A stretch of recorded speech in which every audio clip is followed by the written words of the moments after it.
In today's video, I'm going to teach you how to freeze rows and columns in Excel, so headers stay visible. Open Microsoft Excel on your Windows desktop.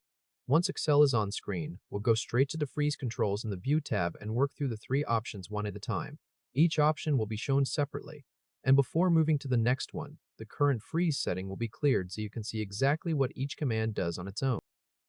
Start with freezing the top row. Move to the ribbon at the top of the Excel window and click View. In the Window group, find Freeze Panes and click it to open the drop-down menu. From that menu, click Freeze Top Row. As soon as you do that, look closely at the worksheet. You'll see a thin dark line appear directly below row 1. That line shows the freeze boundary. It means the row above that line is locked in place while the rows below it can still move normally. Now, scroll down using your mouse wheel. As the worksheet moves, row 1 stays pinned at the top of the screen. Rows 2, 3, 4, and the rest of the sheet continue to scroll underneath it. This confirms that the top row is frozen and will remain visible while you move down through the worksheet. Next, return to the beginning of the sheet before moving on. Press Ctrl plus Home on your keyboard. That takes you back to the top of the worksheet, so the next action starts from the normal top left position.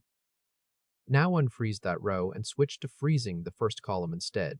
Click the View tab again in the ribbon. Click Freeze Panes and from the menu choose Unfreeze Panes. The thin dark line under row 1 disappears, showing that the previous freeze has been removed. Open the Freeze Panes drop-down again. This time, click Freeze First Column. After you select it, a thin dark line appears to the right of column A. That line is the new freeze boundary, and it shows that column A is now locked in place. To test it, scroll to the right. You can do that with the horizontal scroll bar at the bottom of the worksheet, or by holding Shift and using the mouse wheel. As the sheet moves sideways, column A stays pinned on the left edge of the screen. Columns B, C, D, and the rest move across and can scroll out of view, but column A remains visible the whole time.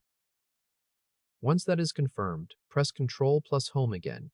This returns you to the top left corner of the worksheet, so you're ready for the final freeze option. Now we'll freeze rows and columns together using a custom split. Go back to the View tab. Click Freeze Panes, then click Unfreeze Panes to clear the first column freeze. This removes the existing boundary so you can create a new one based on the active cell. Click cell B2 in the worksheet grid. This step is important because Excel uses the selected cell to decide what stays visible. By selecting B2, everything above row 2, which is row 1, and everything to the left of column B, which is column A, will be frozen. With cell B2 selected, click View again. Click Freeze Panes to open the menu. Then click Freeze Panes, the top option in that same dropdown. This applies the custom freeze based on the position of cell B2. Right away, you'll see two thin dark lines appear. One line shows up under row 1, and the other appears to the right of column A. Together, those two lines form a cross, and that cross marks the frozen region. Now scroll down and also scroll to the right. As you move through the worksheet, row 1 stays pinned across the top, and column A stays pinned along the left side. The rest of the grid scrolls behind them. This confirms that both the header row and the first column are locked at the same time. If this helped, hit like and subscribe for more quick tutorials. At this point, you've gone through all three freeze options in the View, then Freeze Panes menu.